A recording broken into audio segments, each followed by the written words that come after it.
What's going on? I think just one more minute and then we can start.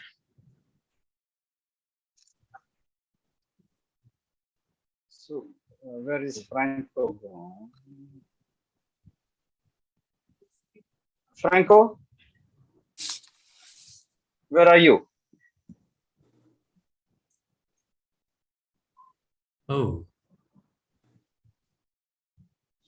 Oh, he's there. I mean, I can see he's joining. He's again joining.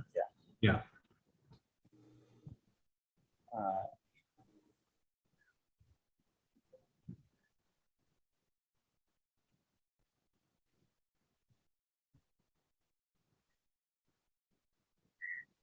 Where is Franco?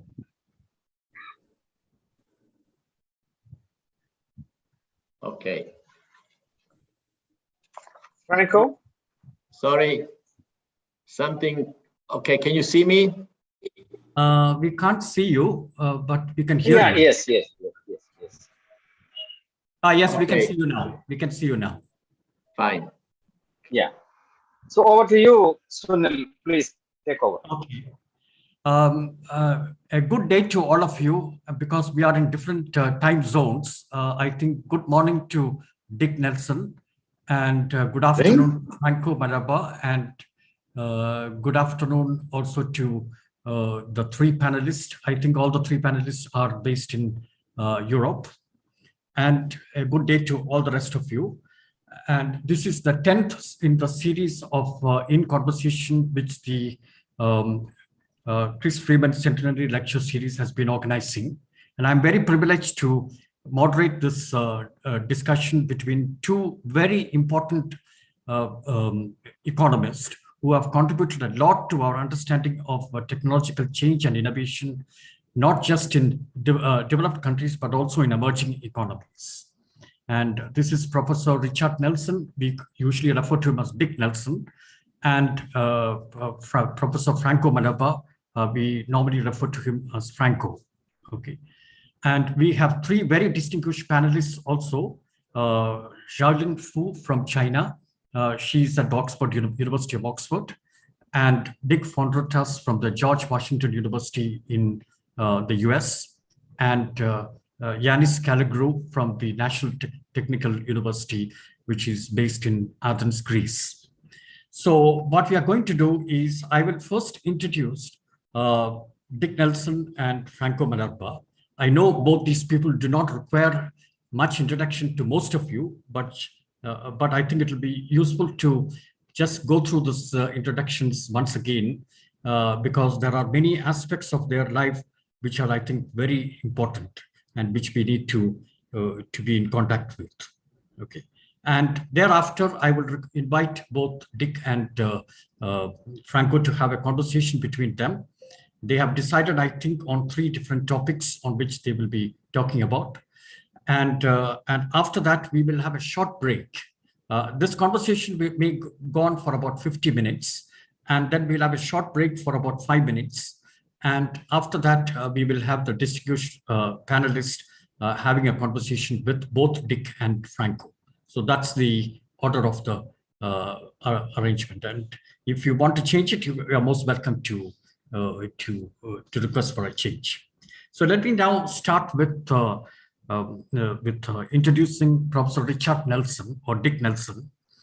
And he's currently George Blumenthal Professor Emeritus of International and Public Affairs, Business and Law, and also the director of the program on Science, Technology, and Global Development at Columbia University's Earth Institute. Of course, I should have added also that he's Professor Emeritus. And now I will first talk about his academic career. I think it's very important to look at that one. And then I will talk about very briefly about his contributions to the economics of innovation and technology. Okay. And he's very well known as an evolutionary economist. And he started his career, first he did his PhD from Yale University. And then he started his career at Oberlin College in Ohio, and then went on to work as a research economist and analyst with the Rand Corporation. And then also he served as a member of the President's Economic Advisory Council, which is the president at that time was President Kennedy. Okay. And then he joined the Carnegie Institute of Technology, which is now called Carnegie Mellon University. And then in late 1960s, he joined Yale University as a full professor, and he continued there until 1986. In fact, a lot of his important contributions were written during that period. Of course, he continued to work even now, but one of the most important pieces of work that he did during that period, along with his colleague Sidney Winter, was an evolutionary theory of economic change. This book was published in 1982. It is published by the Harvard University Press. And this book is a very important contribution. And in fact, whenever we talk about Dick Nelson, very often a reference is made to this particular book. But what I wish to say is that there are many other aspects of his contribution which we need to look at as well. And I will briefly talk about that a little later. Okay. So after his career at Yale University, he joined in 1986 Columbia University, where he remained till now. So he's still with the Columbia University till now. And in between, of course, he was also became a visiting professor at the University of Manchester. Okay. So that's about his academic career as such. Now, I mentioned that he's very well known in the profession for his contribution to the evolutionary theory. And because he believed, along with Sidney Winter, that economic agents, the economy is under a constant change, and most of it is very unpredictable. Okay, and theories that assume that economic agents understand well in the context in which they are operating, and the system is in equilibrium, are inadequate for analyzing many of the economic problems that we face. And apart from his contribution to the evolutionary theory, there are many other aspects of his contribution which I need to place on the table. And I was particularly impressed by a very important paper which he wrote way back in 1959 and which was published in the Journal of Political Economy. It is called the Simple Economics of Basic Scientific Research. Now, I think that is an enduring piece of research because if you look at like 2021 or 2020 for that matter, we had the pandemic, and the only way in which the pandemic had been brought to a conclusion was to have a vaccine developed. And United States was the first country in the world to have developed a very effective vaccine. There are two, and that too through a very innovative route of the mRNA route. Okay. And in fact, this vaccine was developed in a matter of just 9 months. You know, after the genomic sequence for the SARS-CoV-2 was published, this was developed in a matter of 9 months. The question was asked, how did the Americans do it so fast?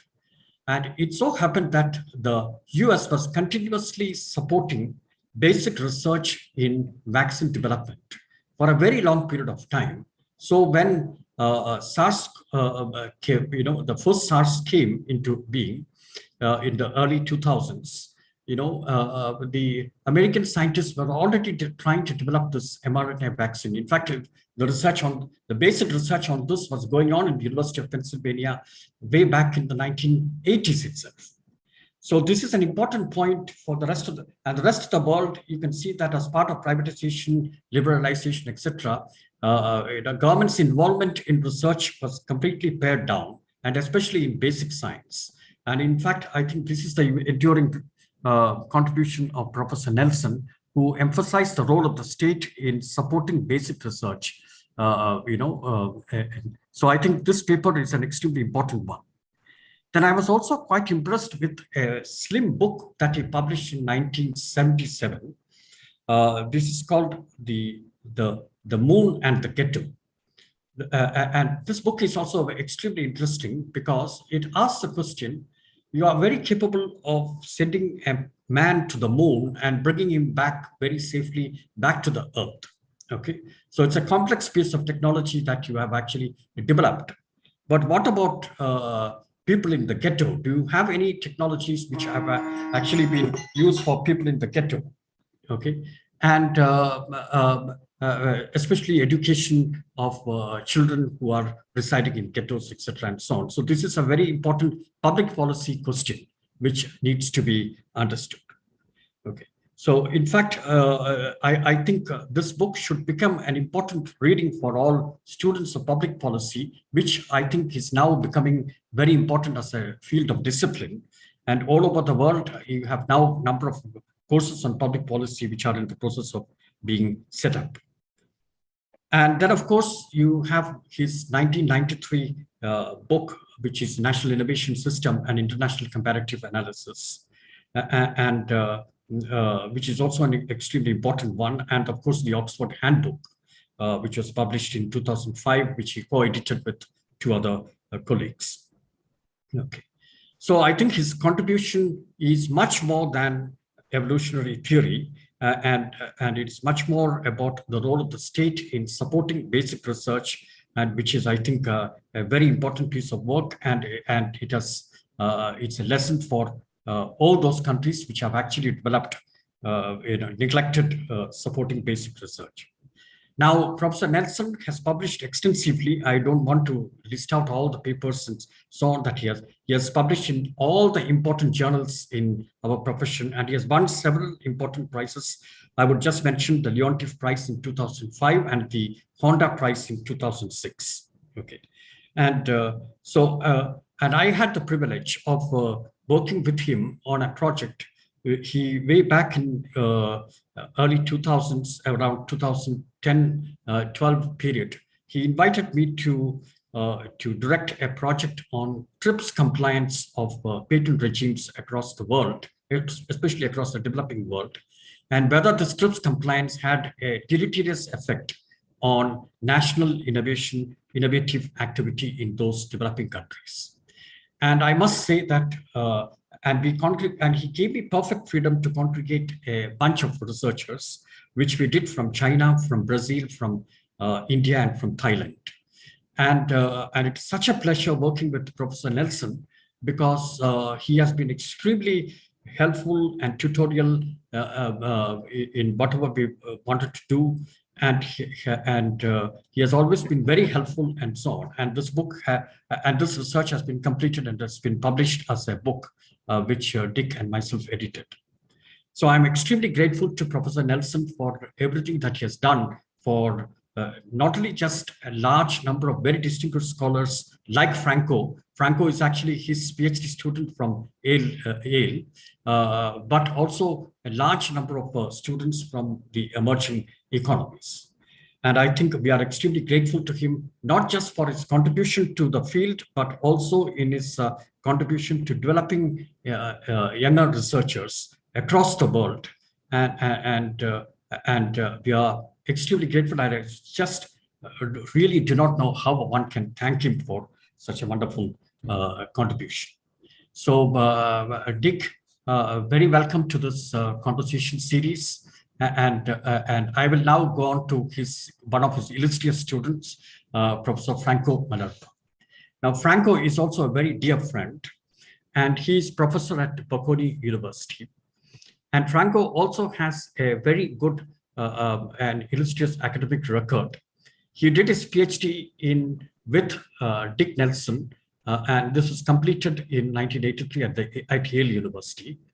And he not only acquired a PhD degree at that time, but he also acquired his spouse, who is herself a very important economist and a collaborator, and has been working together over a very long period of time together, very important piece of work.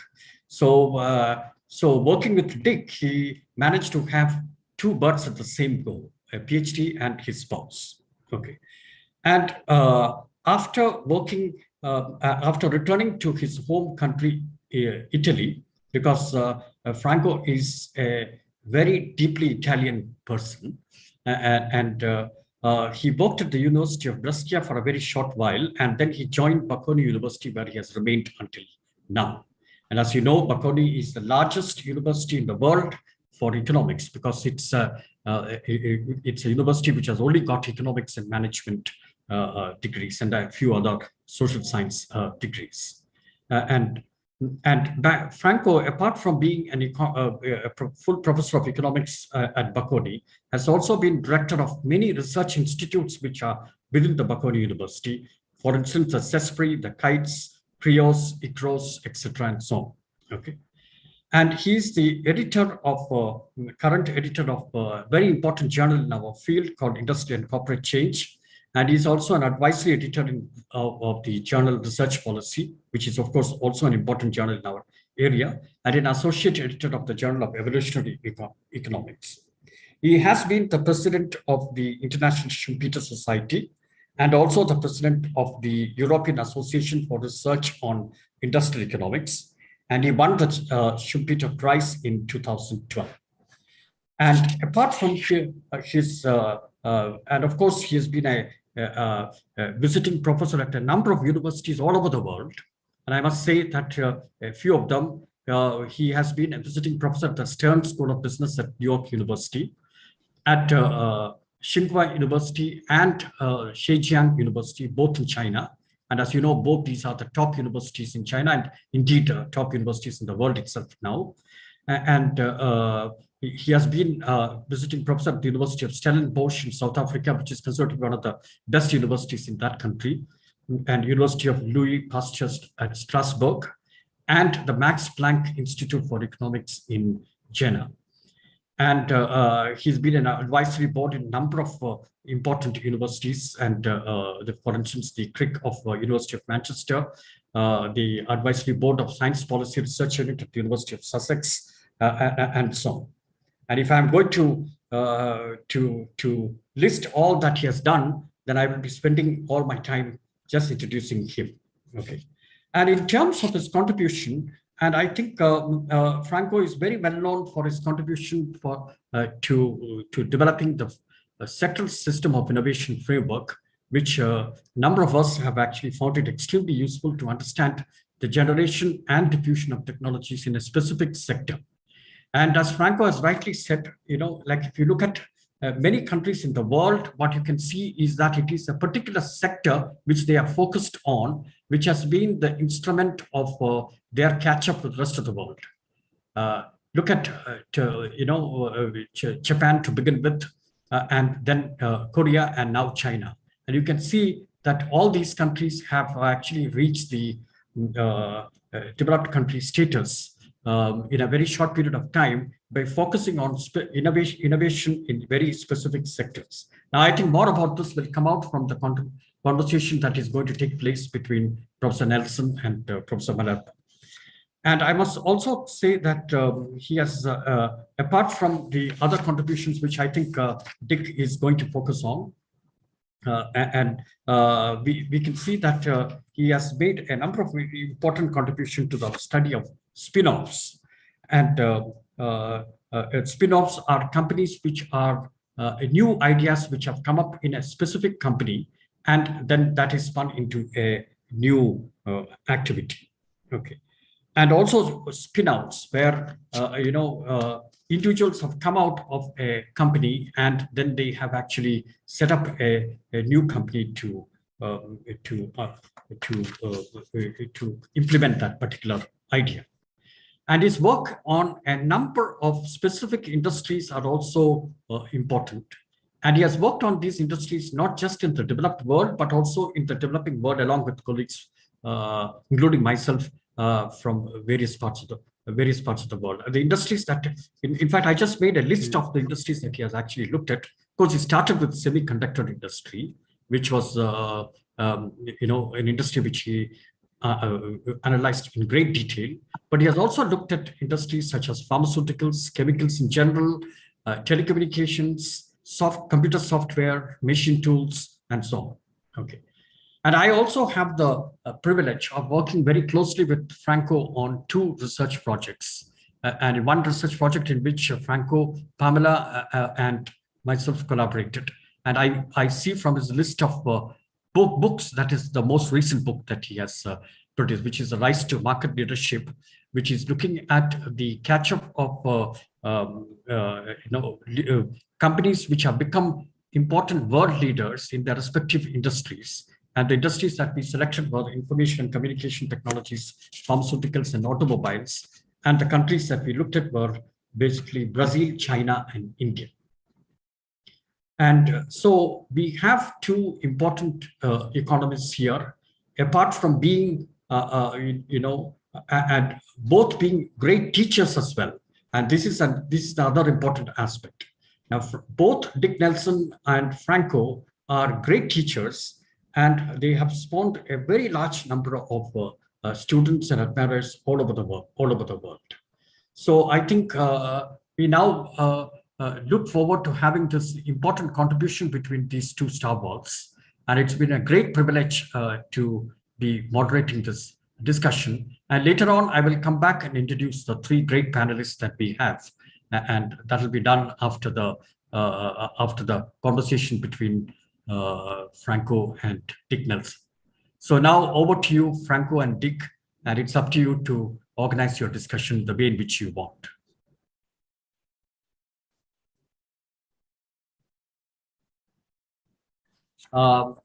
Dick, you have to unmute. I think you are muted. You have to click something. Yeah, am I Yeah. unmuted now? Right. Yes. Yes. Apparently my mute goes on and off. And we'll have to keep on watching that to make sure that I stay unmuted. Thank you very much for your kind introduction. I will observe that I really am no longer at Columbia University. I retired about 15 years ago, but I'm having a very pleasant life with my two daughters here out in California. Franco, we agreed that we'd start off talking a little bit about how the interests and your point of view began to develop. What got you interested in the broad topic of economics, and what led to your decision to go on to graduate work in the field at Yale? Well, first of all, Sunil, thank you for your great introduction. It's great to be here with Dick. With whom I shared all my professional life, and I like to discuss in the next hour. I think it's a very interesting question, because I got interested in economics because I grew up after the 1968 movement. It was in the 70s, and there was a lot of discussion about the capitalistic system, the problems, the faults, and whatever. And so I got critical on the system. And in a sense, I had a curiosity to understand the mechanism that drive this system.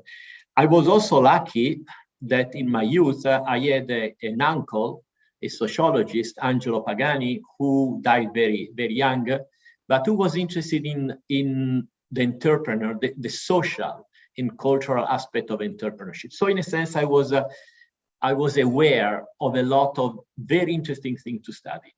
I went as an undergraduate to Bocconi, and again, I got some traditional courses. But then at the end, I got interested in SRAFA. Many of you don't know who SRAFA was, but he was a very critical of the mainstream approach. And he proposed an alternative view of looking at economics. And actually, after having been a SRAFian, I did an undergraduate thesis using input-output tables on the structural change of the Italian economy over 20 years, using 5 input-output tables. In a sense, already there I got interested in how industries change over time. I went to Yale. Actually, Yale got me because, of course, I was not so deeply aware of who in the faculty were in the various universities. In a sense, I was lucky to go to Yale. And there I had my first year, microeconomics 1. I had this professor whom I didn't know from Italy, Sidney Winter, who taught us variant. And he had this wonderful way of teaching variant, because we had to study variant for passing microeconomics 1. And he had this very peculiar way of presenting variant in a very rigorous way in the first part of the class. And then in the second part of the class, the last 20 minutes, he would just criticize the various assumptions of microeconomics, microeconomic theory. It was a wonderful way to approach mainstream and then the critical approach to mainstream. Then the second year, I had this course, Economics of Technical Change, because you used to give it to Yale every 2 years, Dick. And my world changed, in a sense changed, because I met Dick, and I was fascinated by his course. I became very interested in evolutionary theory. I would not be sincere if I would say that I went to Yale wanting to study evolutionary theory. People are lucky.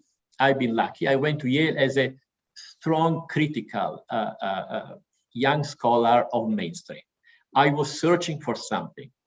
I did not know yet what. And then when I went to Yale, I realized what I was looking for. And in a sense, meeting Dick and Sid really opened me the door to evolutionary theory. It was really the turn of my career. And just very quickly to remember those years, Dick, you were a wonderful mentor. The door was always open, always ready to discuss, not just with me, but also with the other students. Very positive with respect to initiatives, to ideas, and so on, and always constructive, not destructive. And at that time, just to make a brief statement, which I think it makes sense 40 years later, Yale was an interesting place. It had a mainstream part of the Department of Economics. Some people were open-minded. I think James Tobin, for example, was a very open person, but also had a group of people that were very interesting to work with. You know, Dick, Sid, Rick Levin, Joe Peck. And I remember we had a lot of conversations, and then two key moments in which we would interact and share ideas. One was the ISPS seminars. Dick at that time was the director of Institute for Social and Policy Studies, that was inviting people from different disciplines to discuss various aspects of economics, political science, and so on. And this helped me very much to broaden my view, not just to be focused on economics, but to try to be a little bit more multidisciplinary or interdisciplinary. And it was very formative. And the second was the IO seminar of the Department of Economics that Rick Levin was organizing. Again, you had mainstream industrial economists, but also economists that were, let's say, critical or were proposing different views. And again, these two seminars that ran on a yearly basis, and I would really enjoy very much, were very formative. Also because at that time, we're talking about many years ago, there was no internet. you would not go online, you could not connect in Zoom. So in a sense, you were very local in your learning. So learning was local. If you were lucky to have the right group of mentors or professors, you'd learn a lot. Otherwise, you'd be stuck in the place where you were. And then just let me conclude, Dick, just to make some introduction from my earliest. I've been also lucky because I grew up as a young researcher during two key discontinuities in the field. The first discontinuity was evolutionary theory, and I was there. You don't remember, Dick, I read the proofs of the book. Yes, I do. And you know, I enjoyed it very much, and I was enthusiastic, and so on and so on. And then the book, UNC, that shaped, as I said, my career, my thinking, and so on. But the other discontinuity was the emergence of innovation studies as a new field. And this was a great period, the late 70s and early 80s, because soon after my PhD, I started to go to two places that became very important for me, but not for me only. One was Stanford. I went there several summers with my wife, Pamela, and with the kids, and we stayed there, we worked there. And then I met Nate Rosenberg and David Mowery and Steinmuller. And in a sense, I learned the relevance of history and technology. Nate was a wonderful person in terms of giving you provocative questions, as he used to do, but also David and so on. And this was very important, again, because it broadened up my view of economics as such to related issues, and, you know, history, technology, together with economics. And the other place was Peru. Again, I went there in the early 80s, many times.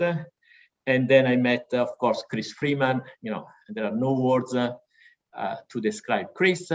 But here, I want to mention another key person that I think deserves a very important recognition, and this is Keith Pavitt. Keith Pavitt was an excellent economist that pushed our understanding about differences across sectors, innovation in industries, and so on, and was provocative, sharp, and really very forward-looking. And of course, at SPRU also I met my friend Luigi Orsenigo, who would have enjoyed to be here, and I missed him very much, and I met Giovanni Doti. So basically, I was in a sense at a specific point in time sharing some major discontinuities and maybe meeting the right people that shaped my thinking. Yeah, I think the SPRU connection has been very important for virtually everybody in the group that is here. It certainly has been enormously influential for me too, and lots of fond memories and much that we took away from that. Now, your thesis was on the evolution of the semiconductor industry, and much of your work since that time has been oriented around studies of industries and industry dynamics and technical change. Could you talk a little bit more about how that particular set of interests that has driven so much of what you've done has formed, and that obviously feeds into your evolving concept of sectoral innovation systems? Well, that's a very interesting question, Dick, because I've been at Yale, I followed your courses, I read your book, I interacted with you in SID, and then I wanted to examine in depth the long-term evolution of an industry in which technological change was highly relevant, and in which heterogeneous actors, different actors, would play a role. And so I picked up the industry that was most popular when you talk about high-tech industries. I picked up the semiconductor industry, and then the research drove me to, I think, a very exciting perspective, because I started to look at the evolution of the industry since the beginning, since the introduction of the transistor up to the early 80s in the United States. And then I said, well, but Europe had a different evolution and a different market structure and different institutions. And then, and also Japan had some kind of catching up with different market structure. So in a sense, I started to examine the long-term evolution of the industry in three broad areas. And I, in a sense, realized how important, for example, heterogeneity across firms, specialization versus vertical integration versus diversification. I realized how important was demand. Demand in Europe was very different than demand in the United States or in Japan. I realized how important was public policy. Public policy plays a tremendous role in the United States, in Europe, in Japan, but in a different way, and in the broader institutional setting. So in a sense, I ended up saying, after 40 years, of course, not with the words of 40 years ago, I ended up studying co-evolutionary processes in three areas from the 1950s until the late 70s, by looking at the interaction of firms, public policy, technological change, and also demand. And of course, ex post, as you said, as you rightly said, Dick, this led me many years ago to the concept of sectoral systems, then moving maybe to catch up and so on. But basically, in theory, all the themes were in my dissertation, which really excited me very much and took me in various directions. I think it's fair to say that the early articulations of evolutionary economics, while breaking quite sharply from what at that time was the basic neoclassical paradigm that the individual economic units were fully rational in terms of what they do, may be subject to probabilistic understanding of certain variables out there, and clearly breaking from the notion that the system, economic system as a whole, is an equilibrium, but rather was in the process of continual motion driven by technological change. All this, by the way, is quite Schumpeterian. We may come back to talk a little bit about Schumpeter's influence on all this. One of the things that was not there in the early articulation was recognition that the range of institutions and mechanisms that are involved in economic activity far transcended firms and markets. And that clearly is there implicitly in your semiconductor study, but it becomes there very explicitly as you articulate the concept of a sectoral innovation system, drawing on the broader notion of innovation systems in general that had been developed a little bit earlier, which had broadened out the concept of institutions. but now introducing very strongly the notion that you really needed to disaggregate, that you needed to understand, if you're trying to understand economic change, you had to understand that semiconductors were very different from agriculture, was very different from medical care and pharmaceuticals and so on. What are your thoughts about the range of institutions that economists or scholars more generally studying economies and how they operate and how they change need to encompass these days? And in your own thinking, to what extent is this broader understanding of institutional structure, which far transcends, say, what you see in Valras, which I think has influenced so much the introductory courses, has this begun to filter into the teaching of economics in various places? Well, this is a very, very important question, Dick.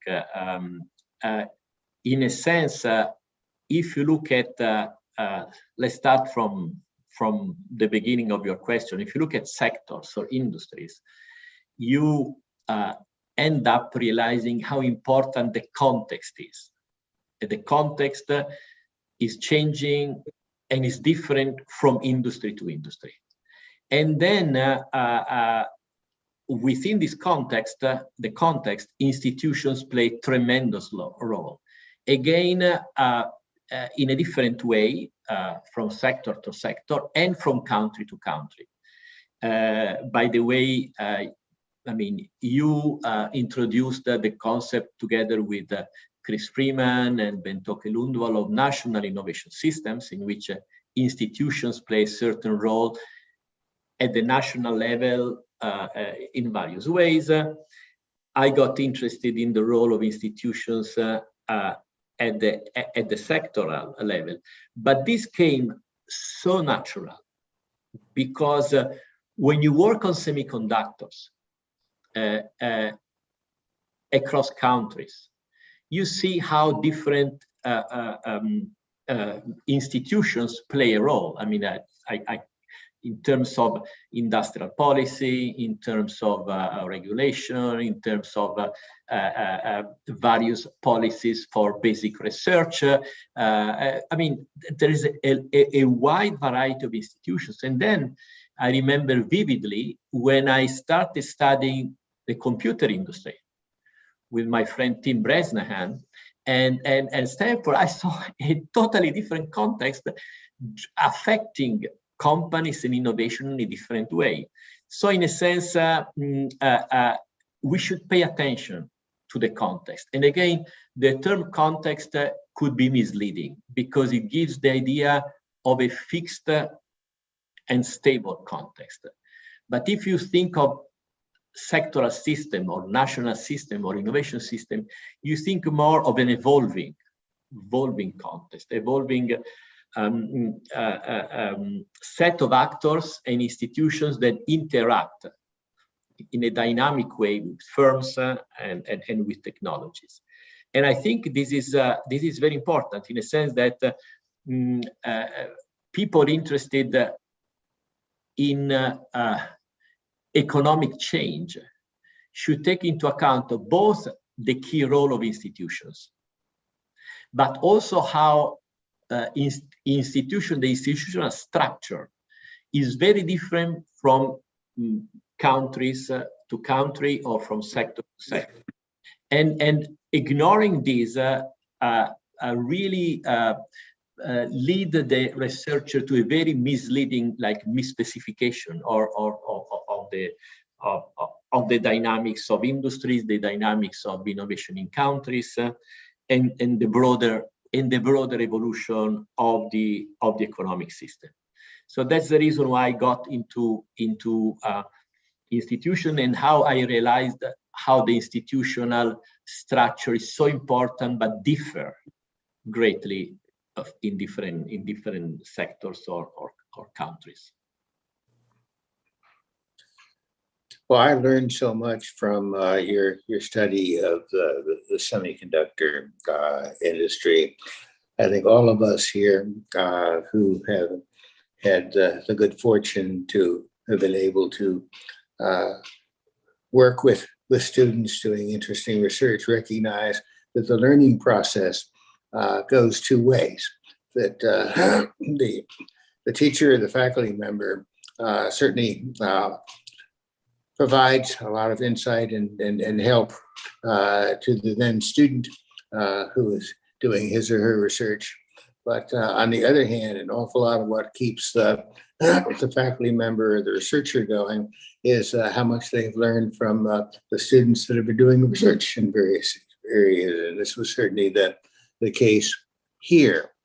I remember in the years that I taught the industrial organization course at Yale, after I had earlier worked with you and the semiconductor study had sunk deeply into my head, my presenting the case that in doing an industry study, say of semiconductors or others, that for instance, semiconductors, you ought to consider not just the firms that are going on there, but you also ought to understand the rise of electrical and electronic engineering as academic fields within the university system, particularly in the United States, but then more broadly. And that you could not really understand or write about the rise of the semiconductor industry unless you looked at the Advanced Research Project Administration of the Department of Defense. And in terms of Franco's commentary on broad context, you had to understand that the semiconductor industry evolved the way it is because it was in the context of the Cold War that was going on at that time. Now, frankly, your early work was focused on the United States and increasingly on Europe and the United States, and with a number of comparisons on the similarities and differences there. But in more recent years, your interest evolved strongly in the direction of trying to understand developing economies, and particularly the factors that lay behind why certain countries were able to, who had been originally far behind the frontier, and managed to come quite close to it, like Korea and Taiwan and others not. How did that interest of yours evolve? Well, for a student or a researcher in innovation, long-run economic change, evolving economies, seeing the major changes in the world economy that have taken place since, in the 90s, only 2000, maybe in the 90s, where I really got interested into let's say catch up. Just was so startling. The rise of Korea, the emergence of China, that now is a leader, brought to my attention the fact that really there are new players in innovation, and we had to start. I had to start working on that. Of course, as people say, I was standing on the shoulders of giants. Standing on the shoulder of giants because innovation and development is an enormous field. Amartya Sen, Prebisch, Hirschman, Myrdal. Even catch up has been studied by Gerschenkron, Abramovitz, Jan Fagerberg did great work on that. Kun Lee, my friend Kun Lee did fantastic work. Of course, you, Dick, have been studying catch up and innovation and development over the years. But I was quite interested in trying to work on catch up and interpret catch up empirically in an evolutionary perspective. And I had in mind your work, I had in mind the work of Martin Bell and Keith Pavitt. I had in mind the work of Chris Freeman, Benteke Lundwall. I mean, it's a kind of broad evolutionary tradition. And what fascinated me is the integration of the learning and capability building by companies, by catching up companies and their strategies with the innovation system literature. Innovation system is also part of evolutionary theory, but try to combine learning capability building with national system and particularly sectoral systems. Because when you look at catch up by certain countries, you always observe that catch up by emerging country is driven by some key sectors that may change maybe from country to country. If you look at the catch up of Korea, the catch up of Korea has been driven basically from sectors that are different from the ones of China. And India catch up has been driven by other different sectors. So the sectors, the composition of a sector of a country are very, very different, and they shape the catching up. And the third point that fascinated me is to put it in an evolutionary perspective in terms of the long run. We cannot, for me, examine catch up in the short run. Long run means taking the catching up process in stages, and where each stage implies different threats, bottlenecks, a different type of institutions or policies and so on.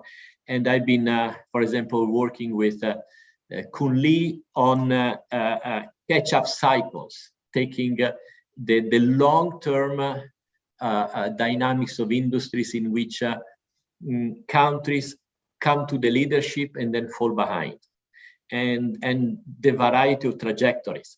I've been working with UDIC on a book on economic development as a learning process.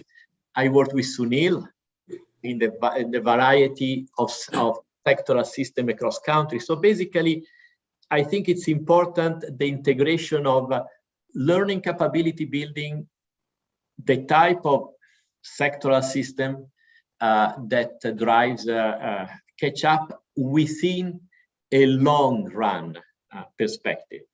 And I think this is a quite an interesting perspective, because that helps you to identify the bottlenecks, the mismatching, and the complementarities that can be at the base of a successful catch up or not. And I don't know if maybe we will talk about that later, but within this process of catch up, you have a lot of failures that could be, you know, evolutionary failures, system failures, in a way that help or constrain the catch up.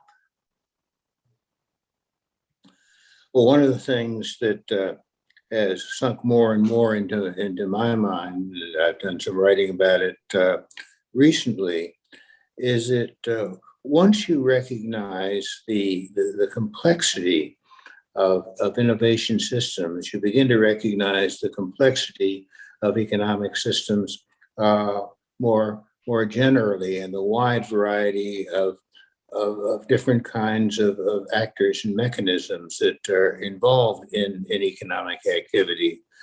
And one begins to get quite nervous that economies like that of the United States or Italy or Britain are called, quote, market economies. I think calling them market economies has this strong tendency to orient those looking at, thinking about the system, to see the market as what basically is driving the system, and everything else there is in some sense or other exceptions from markets. Whereas in fact, from the sectoral innovation systems perspective, things like universities and professional and technical societies and government programs are just as much a central part of modern economic systems as are private for-profit firms and markets. I think that's one of the great lessons of the innovation systems literature, to which you have contributed so much, that we still have not been able to promulgate broadly. Let's turn a little bit to the history-friendly modeling experience, where I had an enormous amount of fun working with you and Luigi and Sid Winter on it. As you know, and as you've grown up over the years, there is this question, which I think is very little discussed in economics or in social science more generally, and that is, what is the role of formal modeling in our disciplines? It's pretty clear that the models that we build have nothing in common whatsoever with mathematical theory and physics, for example. They're helping us to do something else. You got very much interested in modeling as I think, an age you're thinking about how computers and other economic sectors evolved. Would you talk a little bit about how you came to think about and what your current thinking about the role of formal modeling in economics is, and what kind of relationship that might have to the distinction and interconnections that Sid and I brought out many years ago between what we called appreciative theory and formal theory? That's a very, very interesting question, Dick. Very interesting question and very, say, challenging question. In a sense, I grew up in Italy in my undergraduate, starting with Raffa, who was basically a theorist in his book and his model, moving to input-output table, and then more empirical. And then at Yale, I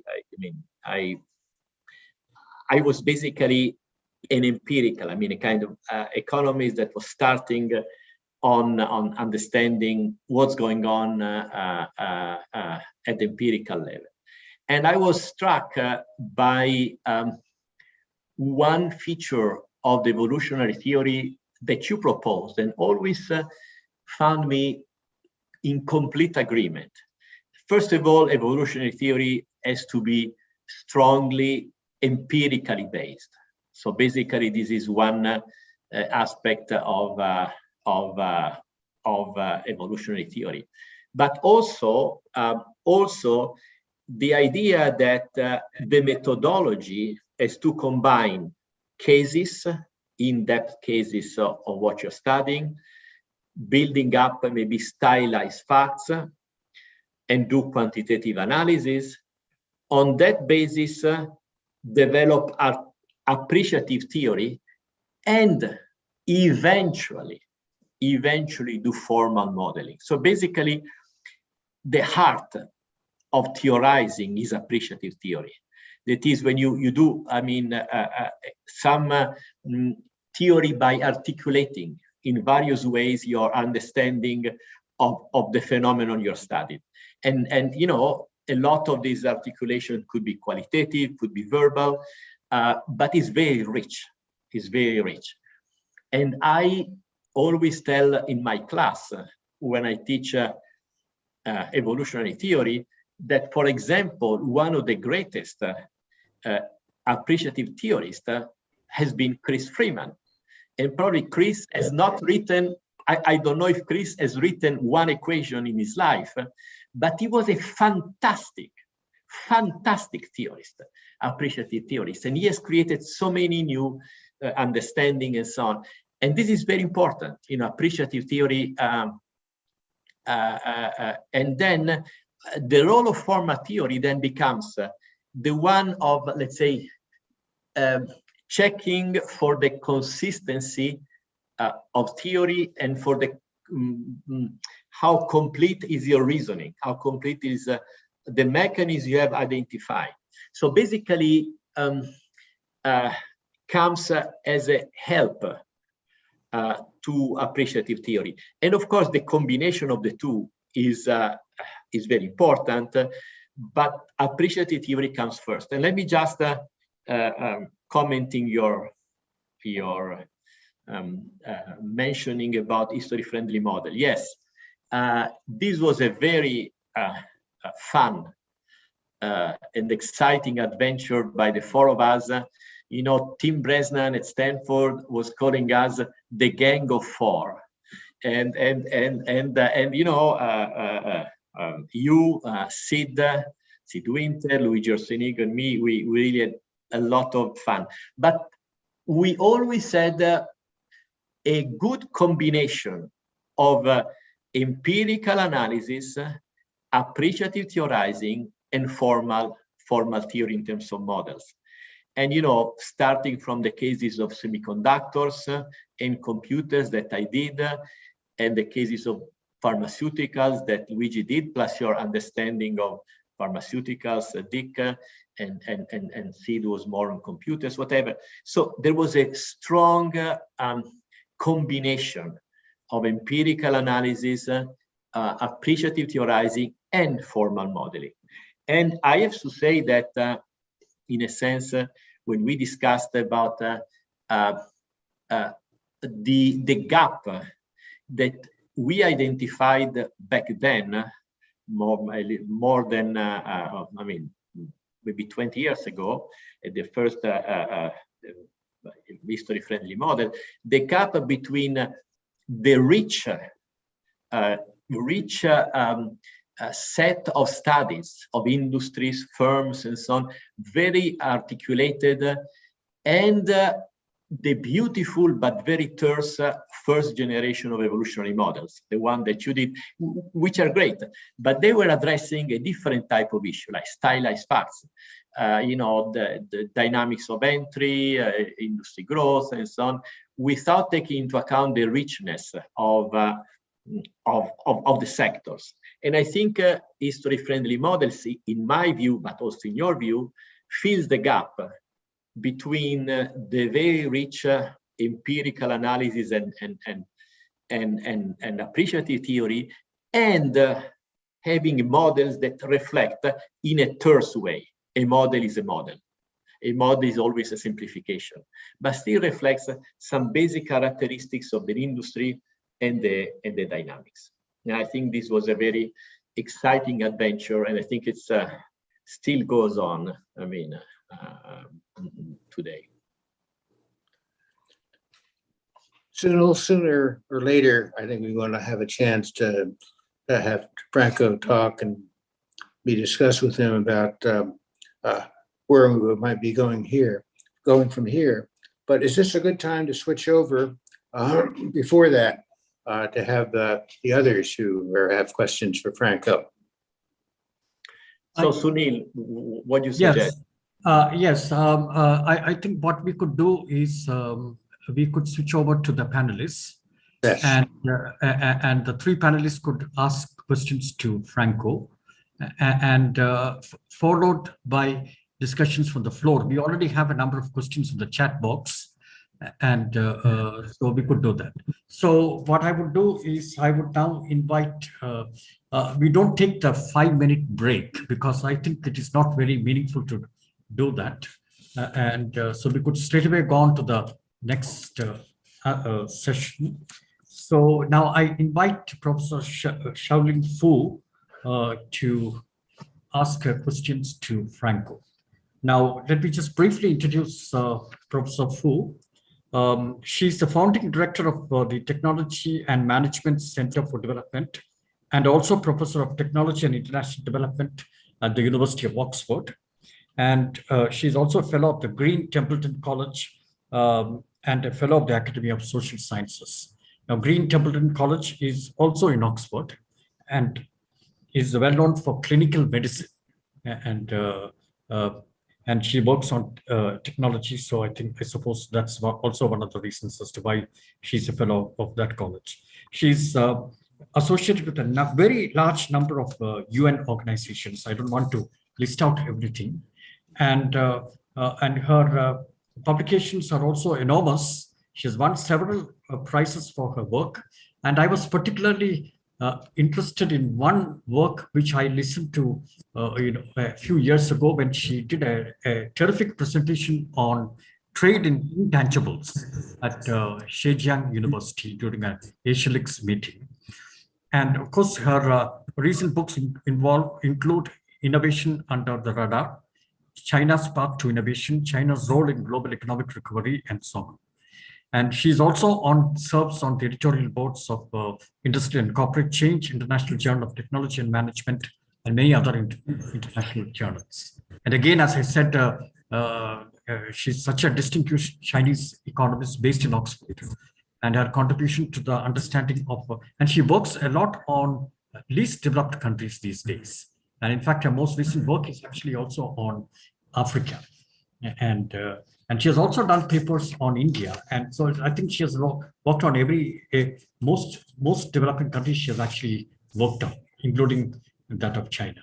So Professor Fu, a very warm welcome to you. And now it's your time to ask a question to Franco. Thank you very much, Samuel, for the kind introduction. And many thanks to Franco for inviting me to join such a distinguished panel today. It's really a great honor for me. And I think the conversation between Dick and Franco, it's really fascinating. And I think it's a very admiring, fascinating journey for Frank's, not only his career, but also his thinking, his research, how his mind travel. And it's very inspiring for me. So I have 3 questions. I don't know what's the rule that Samuel, you set. Do you want me to start one and then we have other panelists to do, or you want me to read out all the 3 questions together? I think it's better if you ask one among your 3 questions now, and then we can come back again, for your remaining questions. Great. Yeah. So my first question more relates to the current technological revolution that we are living in. So given the current wave of industrial revolution, and some people argue that the boundary of the sectoral systems is becoming increasingly blurred. How does this impact on the sectoral innovation system theory? So that's my first question. Well, Jolane, first of all, it's great to have you here, and very interesting question. Very interesting question, because as you pointed out, if you look at, let's say, the so-called fourth industrial revolution, or the new wave of technologies in ICT, robotics, automobile, think of autonomous driving. Think, how mobile telecommunication is closely linked also to advancement in automobile. So in a sense, this new wave of technologies, I think, represent a challenge for our thinking of sectoral innovation system, as you pointed out. Because in a sense, some sectors become much more related. Of course, the concept of vertically relatedness or horizontally relatedness across sector has always been there. But I think nowadays, using the concept of a sectoral innovation system, you may understand that not only knowledge and technologies are more related as previously, but also, let's say, firms, both firms R&D and firms boundaries are related. I was also fascinated by, for example, a study that I did with Pamela Adams and Roberto Fontana on spinouts. In a lot of these, and also with Daitian Li in China, not only firms maybe become more vertically integrated or more diversified, but also you have entrepreneurs that live downstream or upstream sectors that are related and enter with some specific knowledge, either application knowledge, core knowledge, and so on in another sector.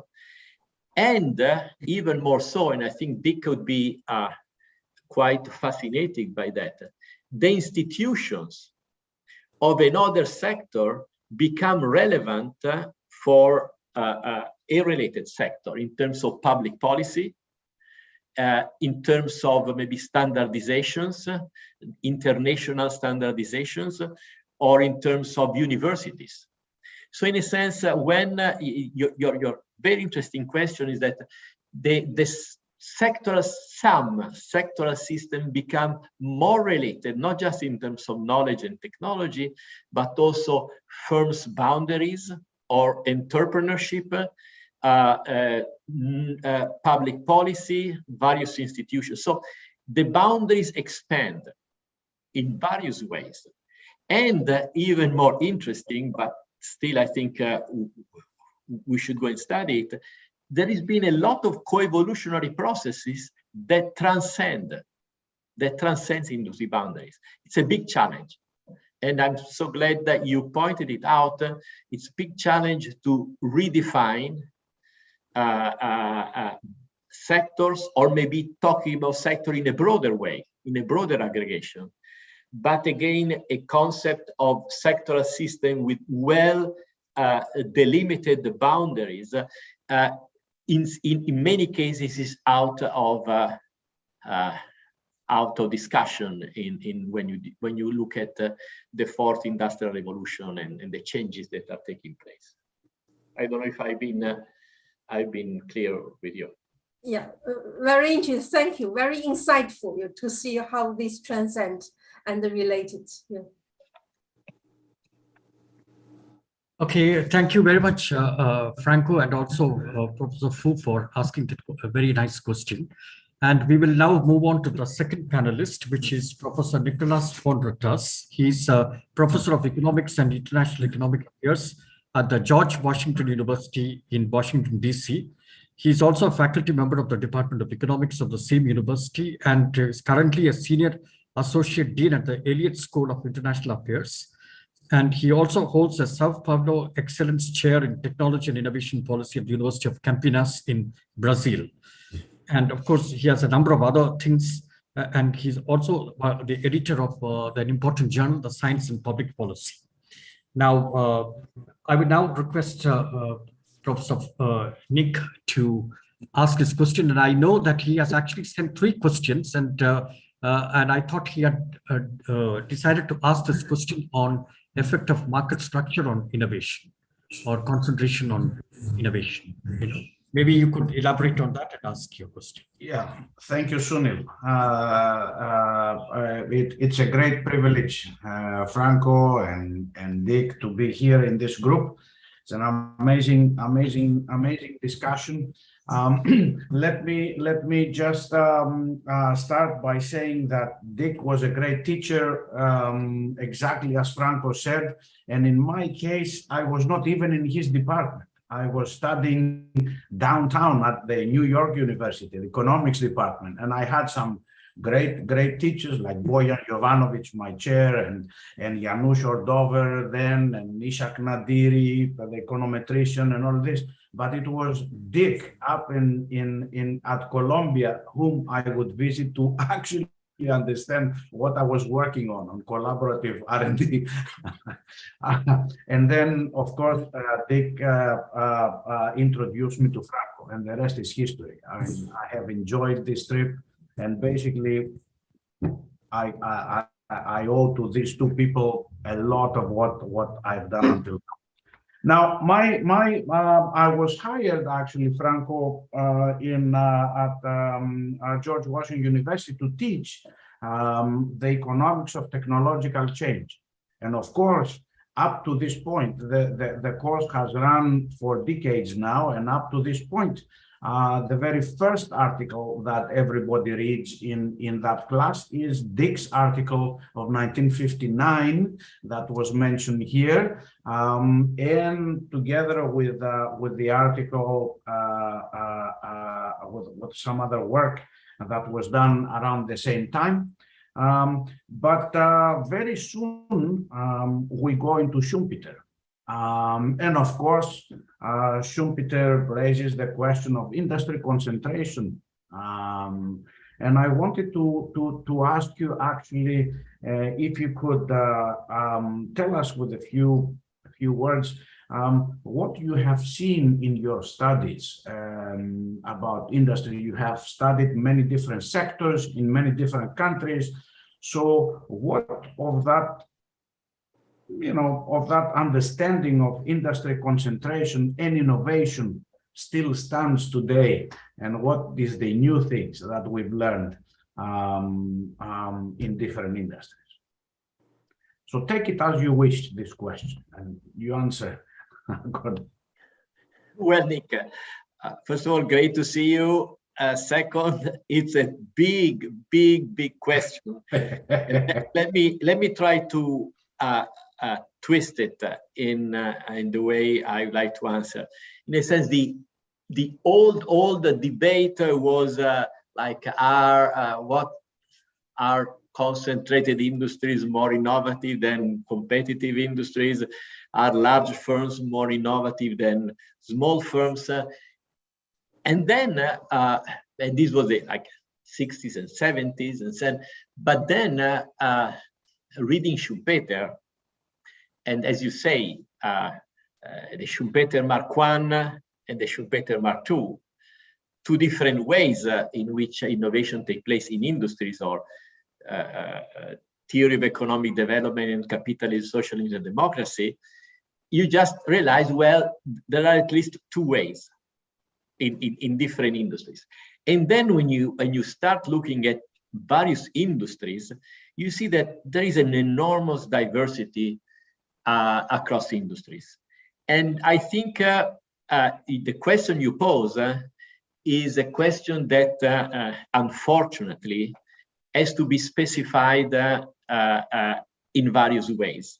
And let me just be brief, but tell you a little bit what I think. First of all, when you look at an industry and you want to see the relationship between concentration and innovation, you have to specify the learning context and the demand context.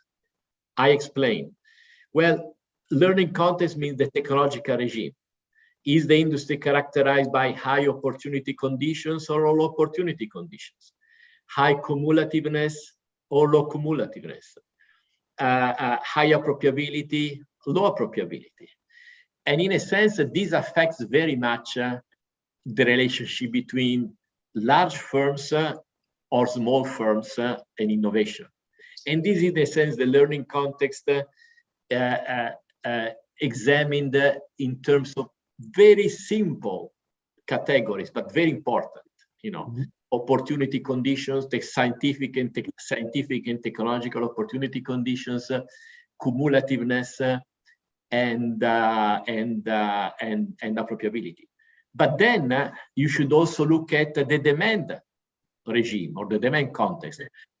Demand regime means that is demand homogeneous, or is demand characterized by many niches?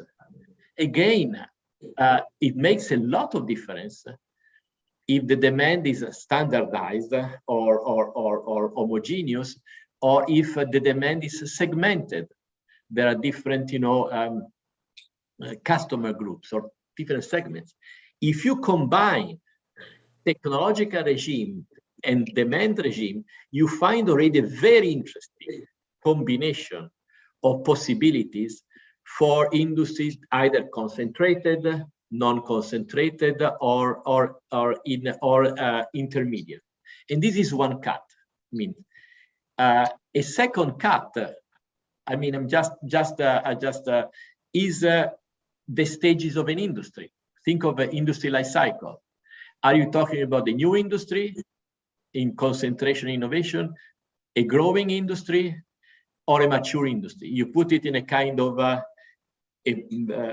industry evolution, which is again very interesting, but it doesn't have one single problem, one answer. Third, I mean, what kind of innovation? Concentration and innovation. But are you talking about incremental innovation, radical innovation? You know that after radical innovation, maybe you have a big concentration. Or, you know, in a sense, innovation is historical. I mean, in a sense, sometimes you have periods of incremental innovation, sometimes radical innovation. And also kind of the wide heterogeneity of actors. I mean, you know, you may talk about vertically integrated firms. Vertically integrated firms are in two industries, diversified, as well as market power. Do you measure market power only in terms of firm size, or power in different ways? Are cooperative agreements including in consent? Anyway, so my point and the last point, I want to make is emerging countries versus advanced countries. Again, the relationship between concentration and innovation, I'm sure, is very different if you consider an emerging countries, when you may have multinationals, maybe you have, you know, local firms that are trying to grow, whereas concentration innovation in the same sector, in an advanced country. So the point I want to make, Nick, is your question is fantastic, but I am so happy. I'm so happy that research has progressed so much from the early days when the generalize are large firms more innovative than small firms or otherwise, or are concentrated industries more innovative than competitive or otherwise, to a much more articulated, much more interesting way of looking at it. And there is not a single answer. In a sense, you have to specify what kind of technological regime, what kind of demand regime. Are you talking about new industries or mature industries?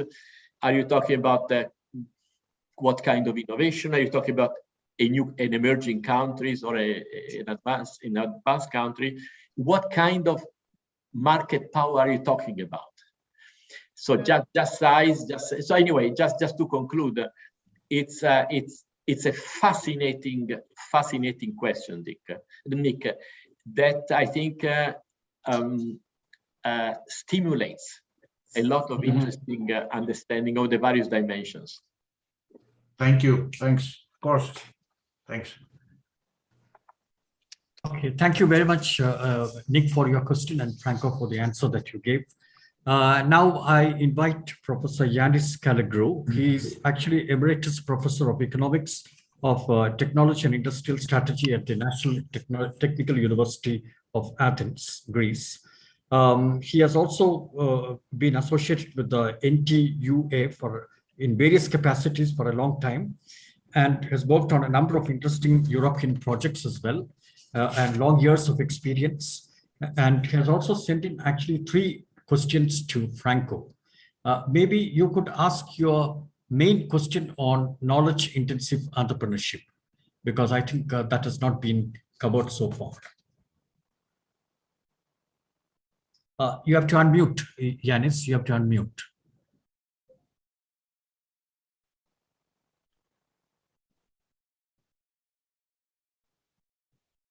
Most probably on the top. Okay, yeah. Yes, now I can hear. Okay. Thank you very much, Sunil, for your introduction. It is also my great pleasure and great honor to be in this panel. in this very interesting also discussion in conversation. I believe it's one of the best I've because I've been followed this series between Franco Malerba and Richard Nelson.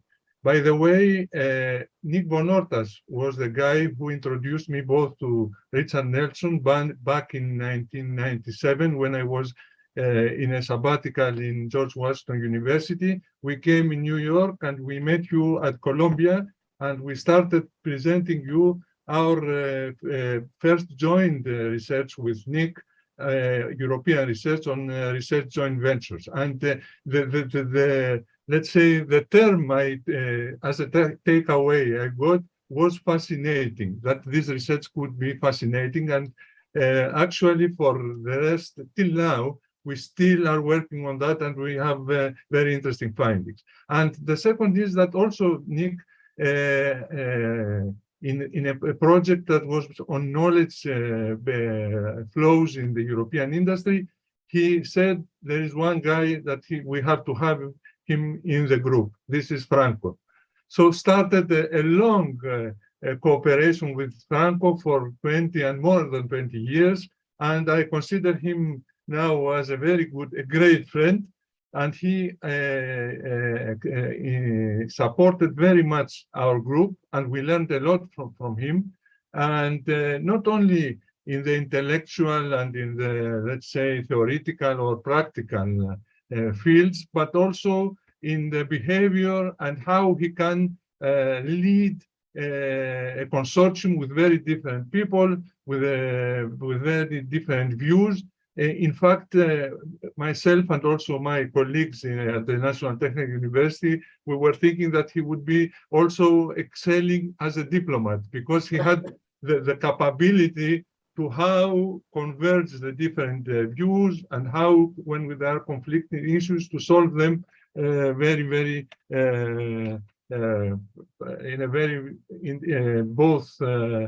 for both parts solution. Now, I would concentrate on the knowledge-intensive entrepreneurship, because I believe that one of the major contributions of Franco Malerba in the field of innovation and entrepreneurial studies, and the broader, in my view, discipline of evolutionary economics, is his long-term research of an important type of entrepreneurship. He always says that entrepreneurship and the firms are a very heterogeneous, let's say, set of very different, and he also today, he pointed out this.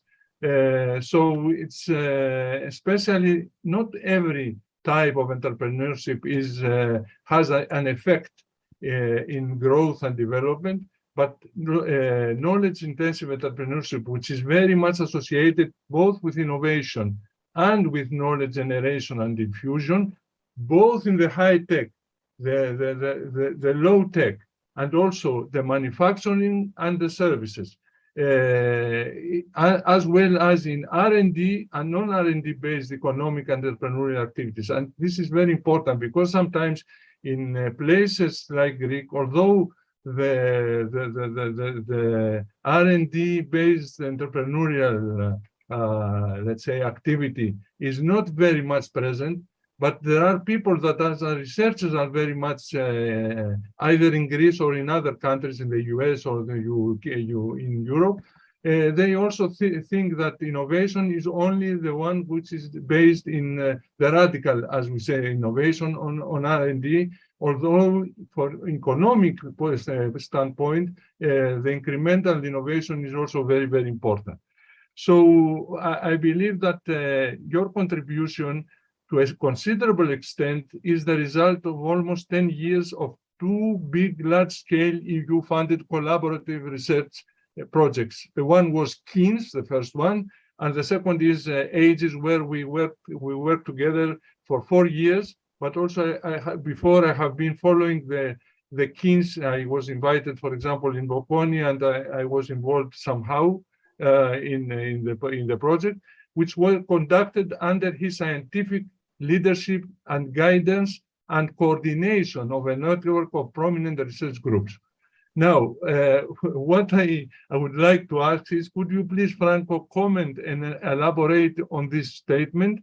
And also, in addition, could you, based on your experience present on the what and how of doing collaborative research, perhaps there is a lot of tacit knowledge there, but I would like to codify some of this in the field of innovation studies and in the broader area of socioeconomic research.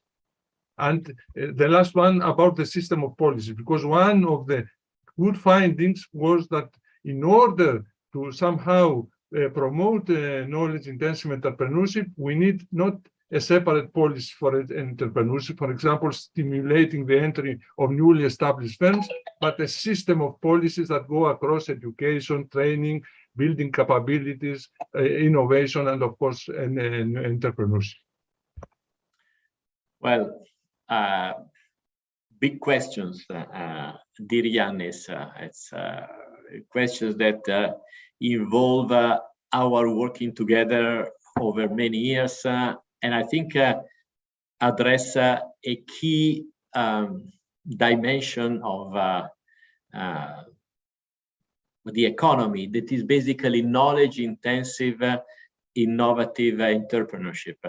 And basically, as you know, we all became interested in that because there has been an increasing role of knowledge in entrepreneurship in modern economies. When I say key role of knowledge in entrepreneurship, you and I agree that it cuts across sectors.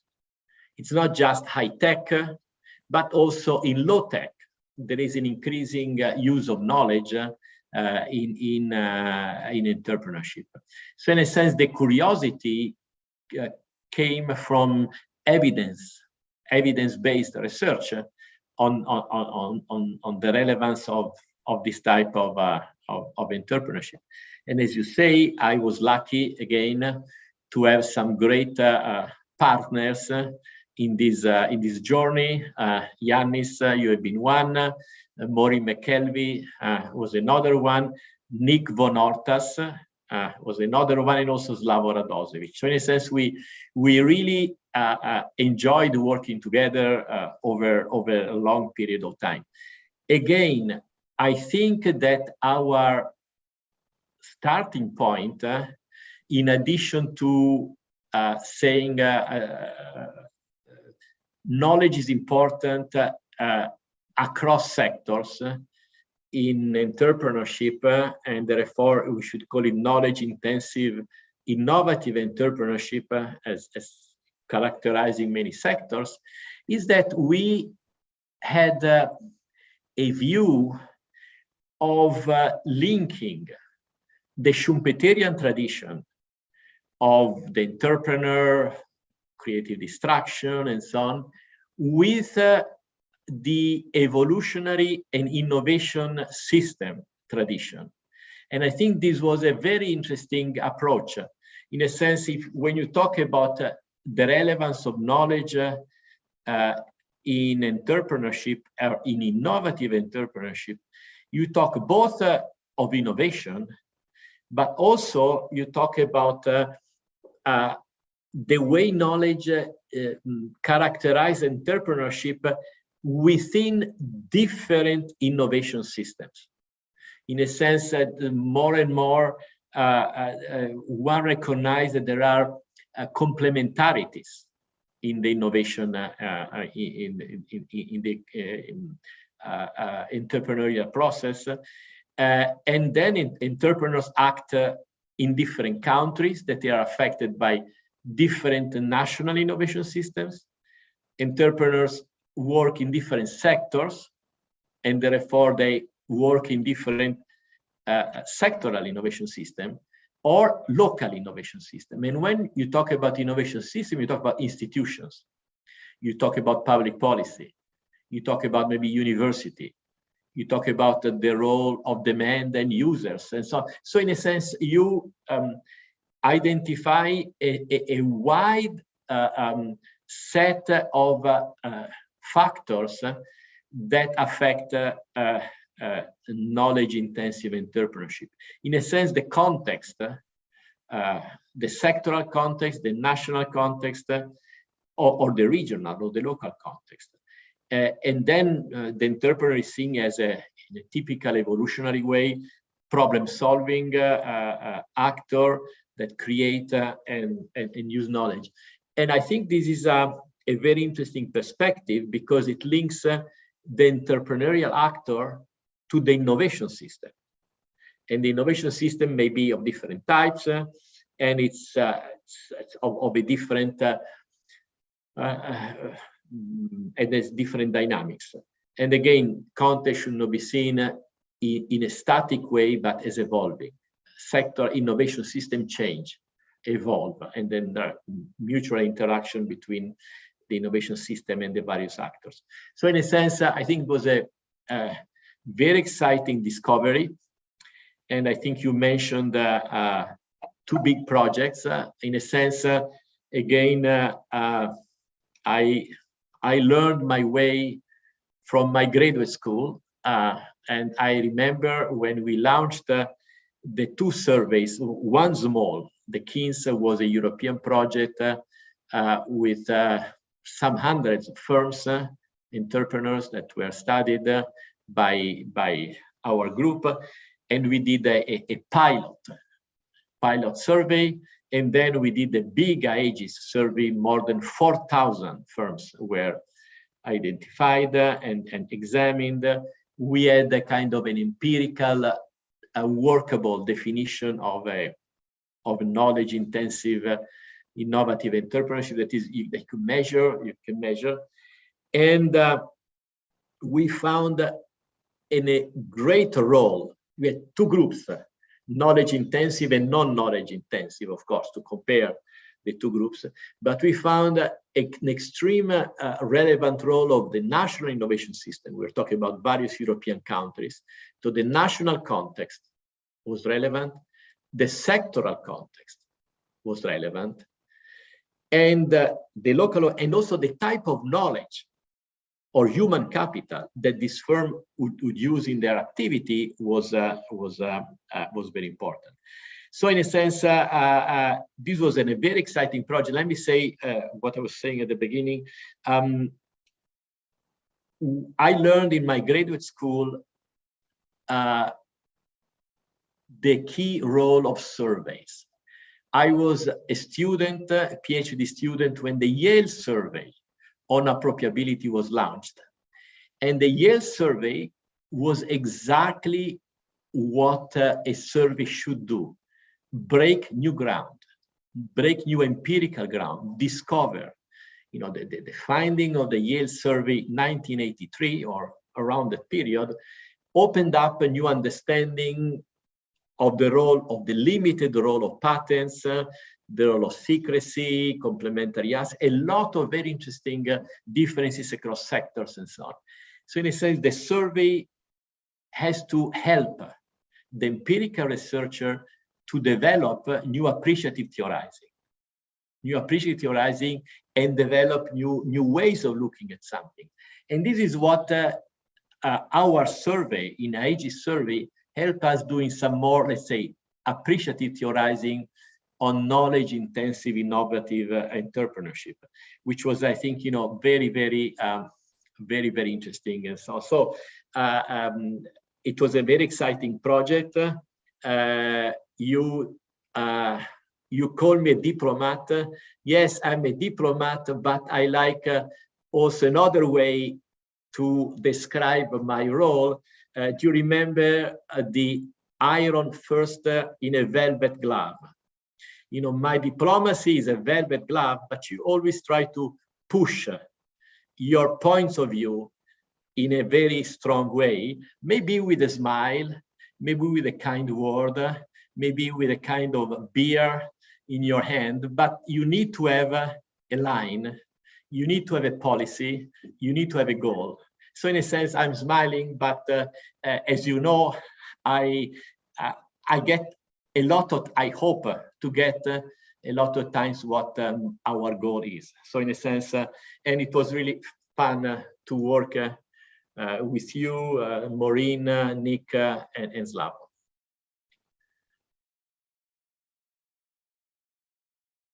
Absolutely, I have learned this combination between having a line, which is very important in the research. Otherwise, in big groups, this will will have a harmful impact on the results, and at the same time, knowing how this could be, let's say, discussed, explained, and then at the end you have a convergence or a new, let's say, more rich view of what we are going to do.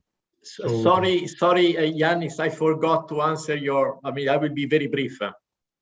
Your other question about policies, which I think was something that came out also of our research.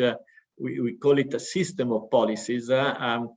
Basically, when you tackle and you examine entrepreneurship in innovation system, but this is also true when you examine innovation system in general and industrial policy in innovation systems, you realize that one single policy is not good. I mean, policies may address different parts of the innovation systems, and those parts are complementary. In a sense, you have to act together at various levels, in various channels, to grasp basic research or university research, the technological opportunities, how markets develop, the human capital of the needed for entrepreneurship. So basically, you need to have a system of policies which require, I think, a very interesting aspect of integration and coordination.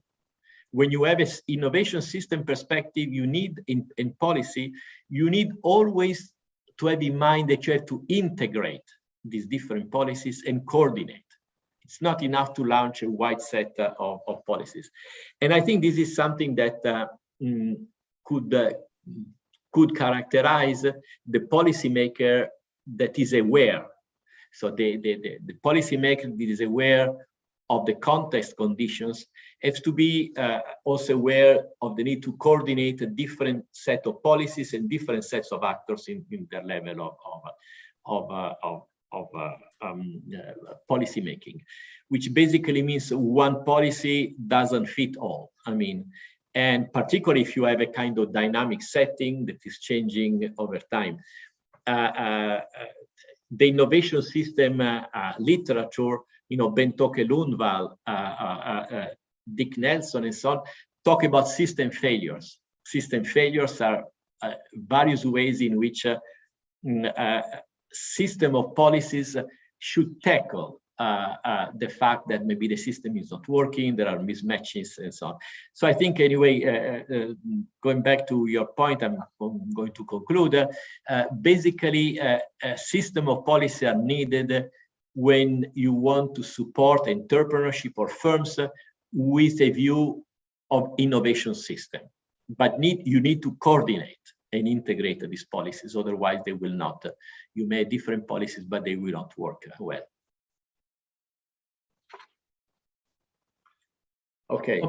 Okay. Thank you, Alice, for your question, and Franco again for taking time to answer it.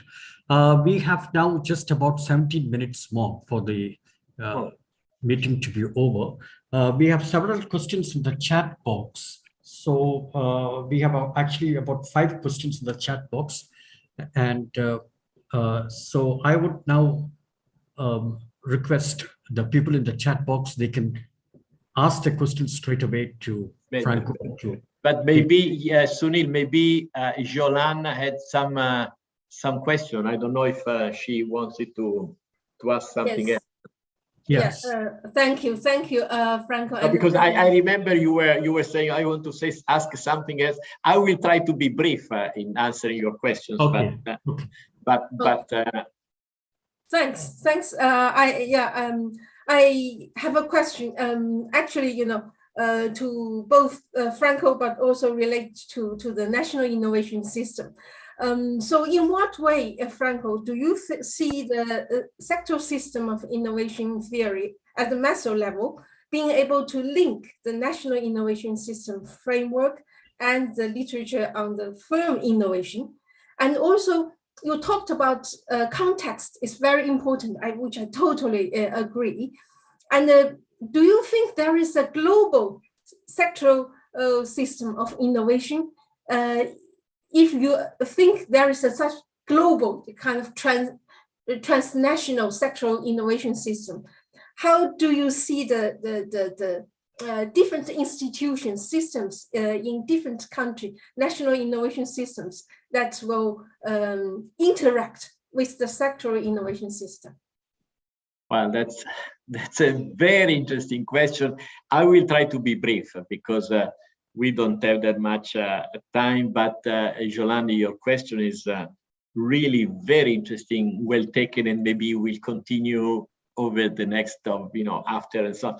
So, the sectoral system, national innovation systems are composed by sectors. In a sense, an economy is composed by sectors, and each economy is characterized by different composition of sectors. So basically, in a sense, the combination of sectors shape a country, the different specialization and so on, and therefore, in a sense, they affect a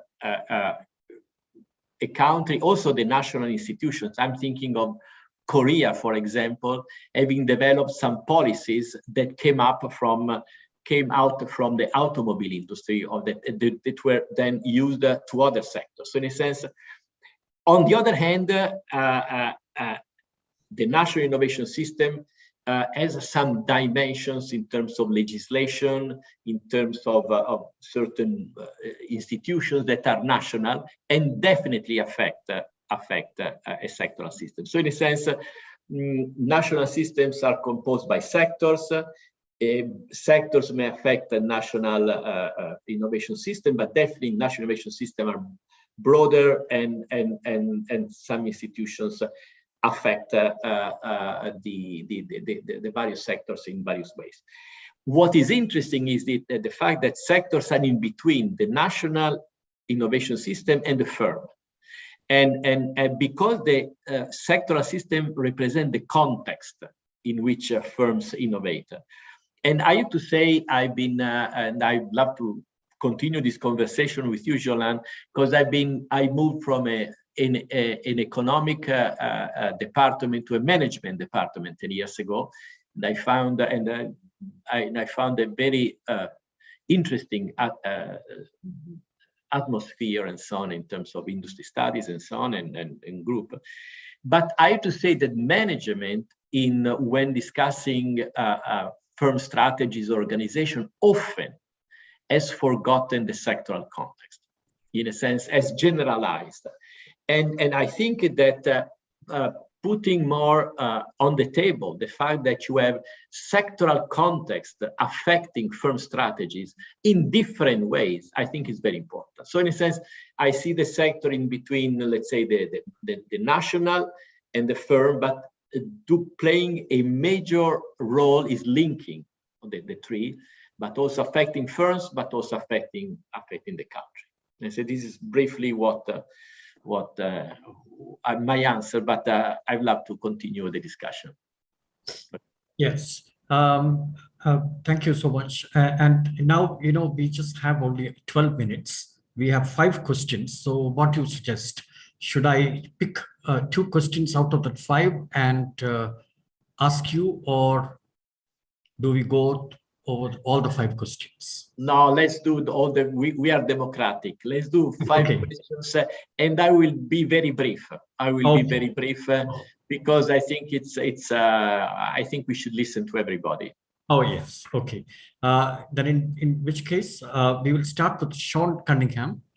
Could he unmute himself and ask the question? Is he there? Yes, I'm here. Okay.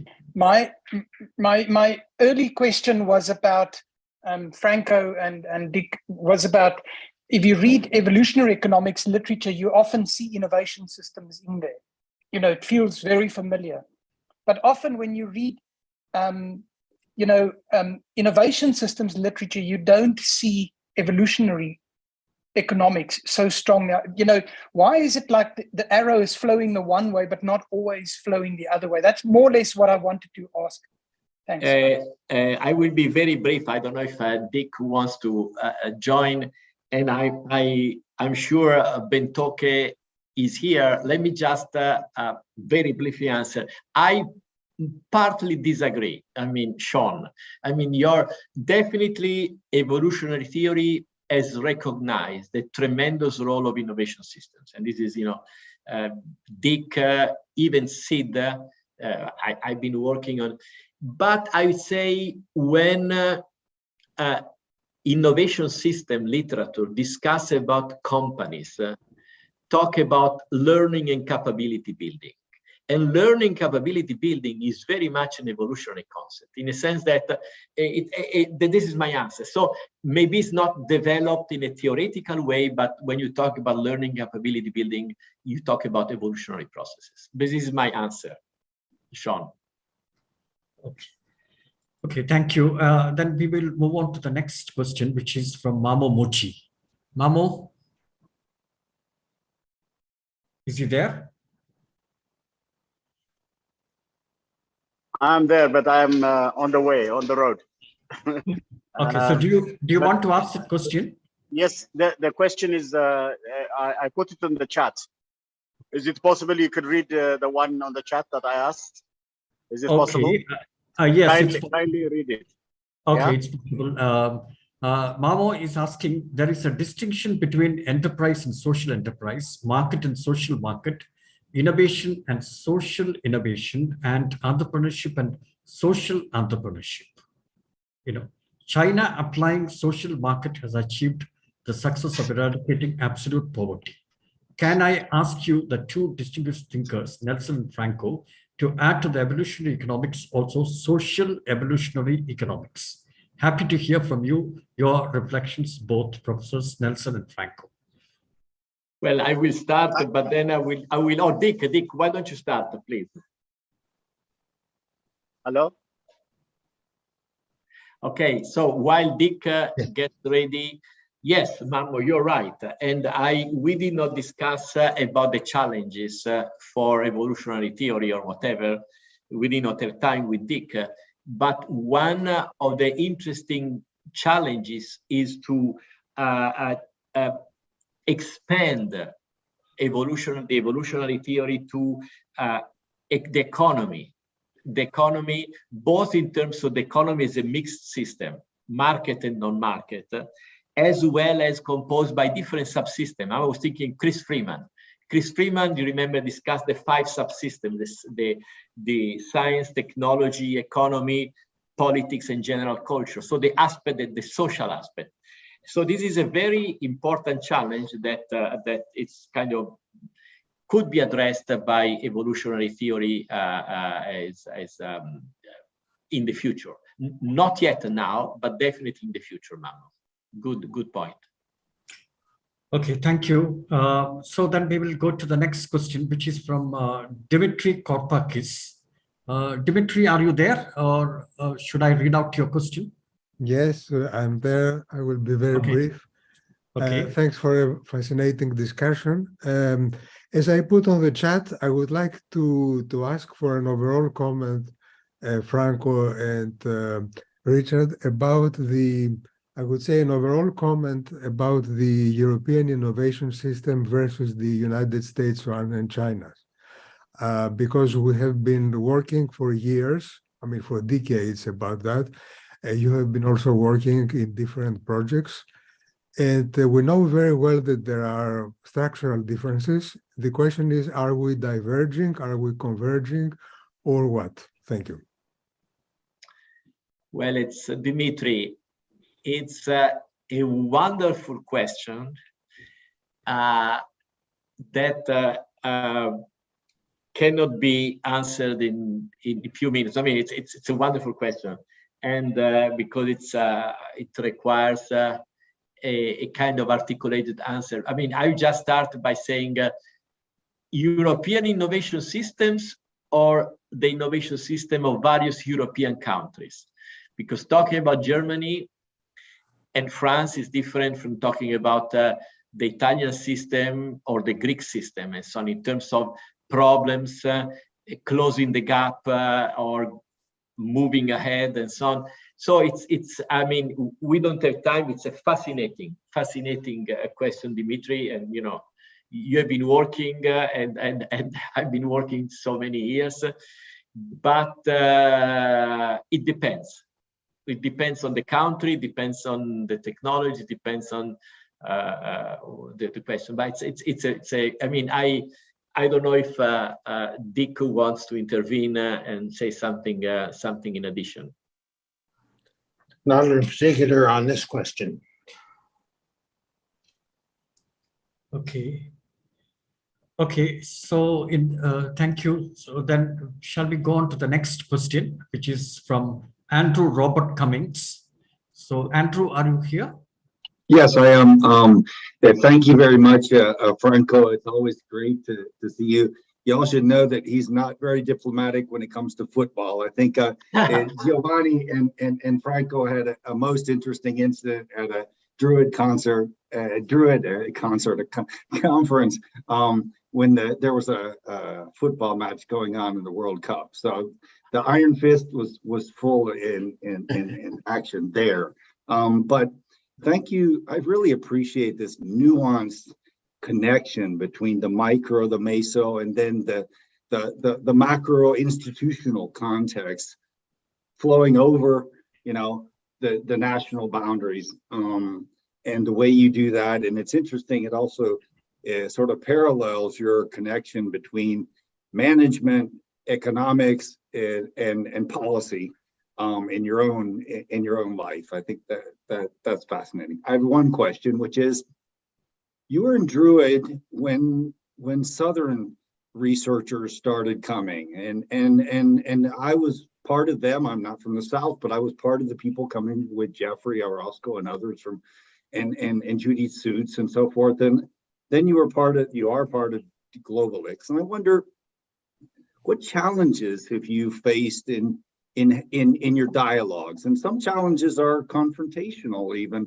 you know, not in a bad way. We always have spirited discussions, as Ben always says we should have at GlobalX, but also just like where you really felt you were learning something radically new, and somebody was opening up a window to something you've never seen in the same way. I wonder if you could talk about any experiences you've had within GlobalX like that. Maybe there's one or two.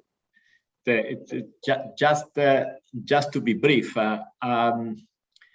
first of all, it's great to talk to you, Andrew. I mean, both in terms of meso, in terms of various disciplines, management, or whatever.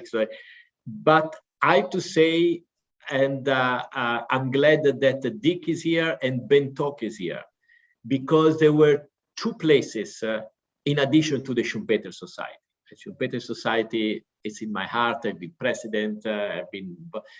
Because Druid, the early Druid that Ben Tok launched, and we were, do you remember Ben Tok in the early years when we were discussing in a very broad way, industry evolution, innovation, and so on, was fascinating. Then Druid expanded, went in maybe in a different direction and so on, but I learned a lot. I learned also, this is where I met in depth Ben Tok and learned about his great approach on system and so on. So Druid was a fantastic period for understanding industry evolution, industry dynamics, and so on. GlobalX, and this is a strong point that I want to make. I enjoy GlobalX very much. Again, something that, and I have to say that when I go to GlobalX, I learn a lot. And I'm very sincere. I learned a lot because a lot of GlobalX researchers are, let's say, innovation system people or evolutionary people in spirit. In a sense, you hear them talking about learning, capability, institutions, and always they try to be in a dynamic perspective.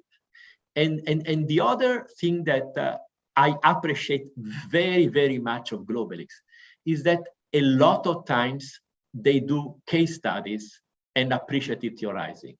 You have fascinating studies of national innovation systems or industries or sectors, sectoral systems, but in an empirical as well as appreciative way. So I find Globalex as a very interesting learning place.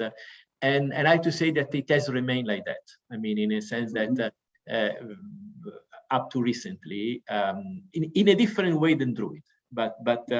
And I have to say that I see in the Latin America context, also in the Africa context, a lot of sympathy, a lot of awareness, a lot of appreciation for the innovation system or the evolutionary approach and so on. And I have to say, I learned a lot. I learned a lot on their contributions. Has anybody ever been, critical of your work in an argumentative way? Have you really ever felt that? Yeah, no, in a sense. In Globalex, we had discussions about my work, about my pitfalls. In Druid, the same. Also, Druid has become very, very broad now. I mean, you have the mainstream and not the mainstream. So in a sense, you have Druid. And so, but absolutely. I mean, I like discussions. And I like confrontation and so on. Okay, thank you, Andrew and Franco. Now, it so happens that the last word is going to be Professor Lundvall, because he has actually put a number of questions in the chat box. So I request Professor Lundvall to ask his question. Can you hear me? Yes, we can hear you. Good. Some of what I wrote down was comments along the way, rather than questions. I think Xiu Fu posed indirectly perhaps the most important question. I mean, what's happening with innovation processes at the global level?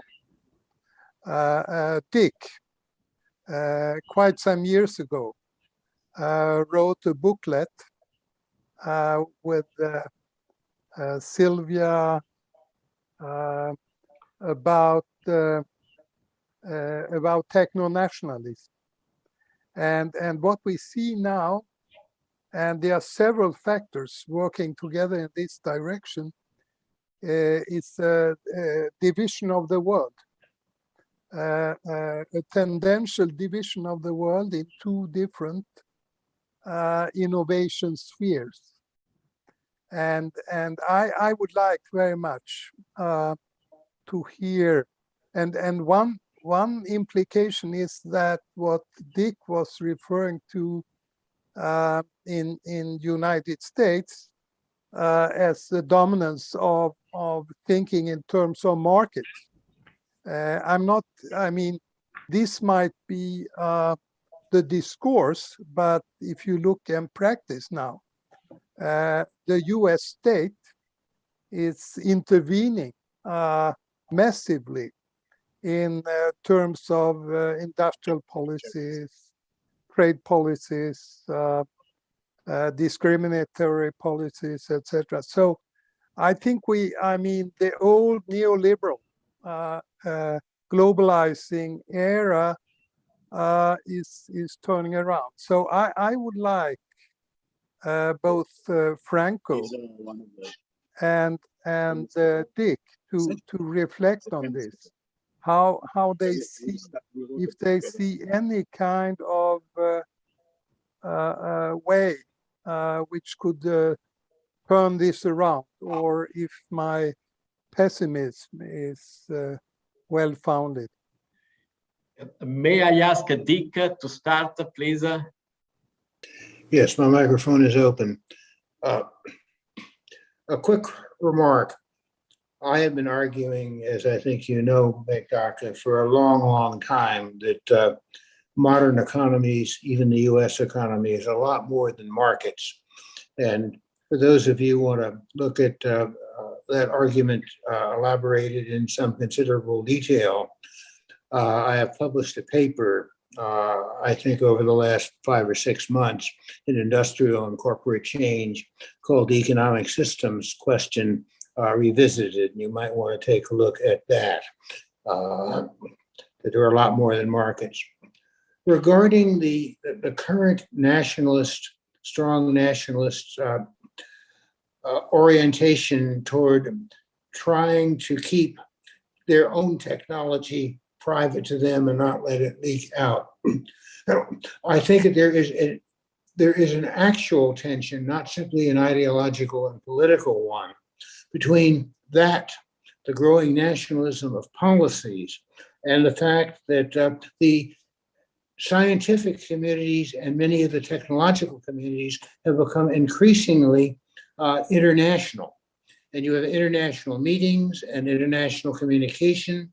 And so there's a real tension at odds between, on the one hand, government policies to essentially keep things national, and the fact that the system itself, part of the global innovation system, if you want to put it, the global scientific system, is well designed and increasingly designed with the internet to make it public. And it's going to be very interesting to see how that tension works out. Let me just add that it's going to be very difficult to keep stuff within national borders. Yeah, let me just add, but I totally agree with Dick that basically there are various levels, as you say, Dick. There are the kind of communities, international communities on the one hand, and then there are the national policies that are becoming maybe stronger in various dimensions. This is a kind of various levels that may conflict in various ways. But I want to stop here because I think we are already way out of time.